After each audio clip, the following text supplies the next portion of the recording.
This channel does not promote any violent, harmful, or illegal activities. All content provided by this channel is meant for an educational purpose only. নমস্কার, টিভি9 বাংলায় আপনাদের সবাইকে স্বাগত জানাই। আপনাদের সঙ্গে রয়েছি আমি চয়নিকা। শুরুতেই যে গুরুত্বপূর্ণ খবরের দিকে চোখ রাখবো তা হলো বাংলাদেশে বিষোদ্গারের মধ্যেই আশঙ্কার মেঘ এপার বাংলায়। গত কয়েক মাস ধরে রাজ্যে ফের সক্রিয় হচ্ছে জেএমবির একের পর এক স্লিপার সেল। ওপার বাংলার সরাসরি মদতে মালদা, মুর্শিদাবাদ এবং নদিয়া সীমান্তবর্তী যে এলাকা রয়েছে সেখানে বাড়ছে স্লিপার সেলের সক্রিয়তা। কথা বলবো আমাদের সঙ্গে সরাসরি রয়েছেন আমাদের প্রতিনিধি সিজার মণ্ডল। সিজার, এটা কত বড় থ্রেট আমাদের দেশের জন্য, আমাদের রাজ্যের জন্য? খুব ছোট করে বলতে গেলে এটা অনেক বেশি আশঙ্কা। তার কারণ আমরা দেখেছিলাম এর আগে 2014 খাগড়াগড় বিস্ফোরণের পর প্রকাশ্যে আসে যে জেএমবির বিভিন্ন মডিউল এই রাজ্যের বিভিন্ন প্রান্তে কতটা তারা এখানে আশ্রয় নিয়েছে এবং তারা সেখানে সংগঠন বিস্তার করেছে। এর পরবর্তীতে বুদ্ধগয়া বিস্ফোরণের ক্ষেত্রেও সরাসরি জেএমবির হাত দেখা গিয়েছিল, কিন্তু তারপরেও একটা কোথাও সামান্য হলেও স্বস্তির জায়গা ছিল, কারণ এই জেএমবির বাংলাদেশের যে বিভিন্ন জঙ্গি সদস্য যারা রয়েছে তারা এপারে আশ্রয় নিয়েছিল হাসিনা সরকারের কাছ থেকে তারাকে, অর্থাৎ বাংলাদেশের বুকে তারা সেখানে শাস্তি এড়াতে বা গ্রেপ্তারি এড়াতে তারা এখানে আশ্রয় নিয়েছিল। কিন্তু বর্তমান ক্ষেত্রে দেখা যাচ্ছে পরিস্থিতিটা কিন্তু উল্টে গেছে। এই মুহূর্তে বাংলাদেশ এই ধরনের সংগঠনগুলোর ক্ষেত্রে মুক্তাঞ্চলে পরিণত হয়েছে।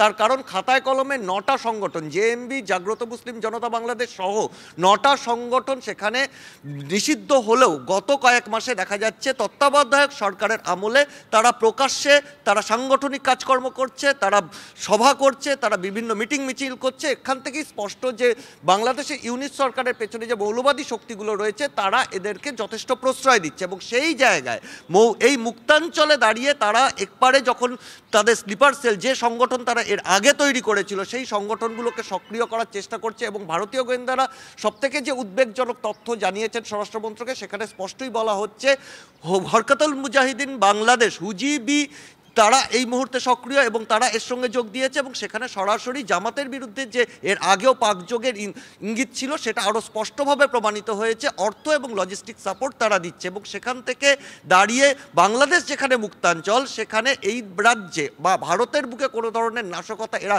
ঘটাতে পারে, এই আশঙ্কাটা কিন্তু বড় হয়ে উঠছে। এই জায়গা দাঁড়িয়ে একটা বিষয়, একটা প্রশ্ন অবশ্যই রাখতে চাইবো, সেটা হচ্ছে বুদ্ধগয়ায় যে বিস্ফোরণের ঘটনা ঘটেছিল সেখানে জেএমবির এই স্লিপার সেলের কিন্তু অস্তিত্ব পাওয়া গেছিল, কি বলবে? একদমই, কারণ সেই জায়গা থেকেই তোমাকে বলা যে এর আগে এক শ্রেণীর গোয়েন্দাকর্তা বা এক শ্রেণীর ল এনফোর্সাররা মনে করতেন যে যেহেতু এরা এখানে আশ্রয় নিয়ে রয়েছে সেক্ষেত্রে ভারতের বুকে বড় কোনো ধরনের নাশকতার ঘটনা তারা ঘটাবে না। সেটা থিওরি অনুসারে সেটা ঠিক হলেও সেটাও কিন্তু ভুল প্রমাণিত হয়েছিল। দেখা গিয়েছিল যে জেএমবির তারা এখানে যথেষ্ট রিক্রুটমেন্ট করেছে। খাগড়াগড় প্রকাশ্যে আসার পরই দেখা গিয়েছিল এদেশের প্রচুর মানুষ বীরভূমের মতো যেটা সীমান্তবর্তী এলাকা নয়, বিহারের বিভিন্ন জায়গায় তারা রিক্রুটমেন্ট করেছে, অর্থাৎ এখানে তারা সংগঠন করেছে এবং বুদ্ধগয়ার নাশকতার ঘটনায় সরাসরি তারা যুক্ত ছিল। কর্ণাটকের একাধিক ঘটনায় তারা সরাসরি যুক্ত।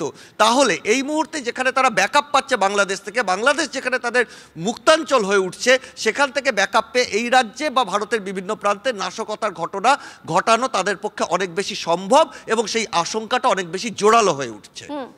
ধন্যবাদ সিজার, তুমি পরিস্থিতির দিকে নজর রাখো। কথা বলছিলাম আমাদের প্রতিনিধি সিজার মণ্ডলের সঙ্গে। সীমান্তে ক্রমাগত উস্কানি দিচ্ছে বাংলাদেশ, নাশকতার গেম প্ল্যান তৈরি হচ্ছে কি? এই আবহে সীমান্তে সুরক্ষা আরো জোর দেওয়ার বার্তা দিলেন কেন্দ্রীয় স্বরাষ্ট্রমন্ত্রী অমিত শাহ। संवेदनशील क्षेत्रों की निगरानी के लिए अंतर्राष्ट्रीय सीमा पर एक व्यापक एकीकृत सीमा प्रबंधन प्रणाली हम लेकर आए हैं। वो सीमा सुरक्षा बल में comprehensive integrated border management system का पायलट प्रोजेक्ट के रूप में धुबरी में स्थापित किया गया है। इसके शुरुआती परिणाम बहुत उत्साहजनक है, मगर उसमें कुछ सुधार की भी जरूरत है। उचित सुधार कर पूरी पाकिस्तान और बांग्लादेश की सीमा पर ये compressive integrated border management system को हम लागू करेंगे। बॉर्डर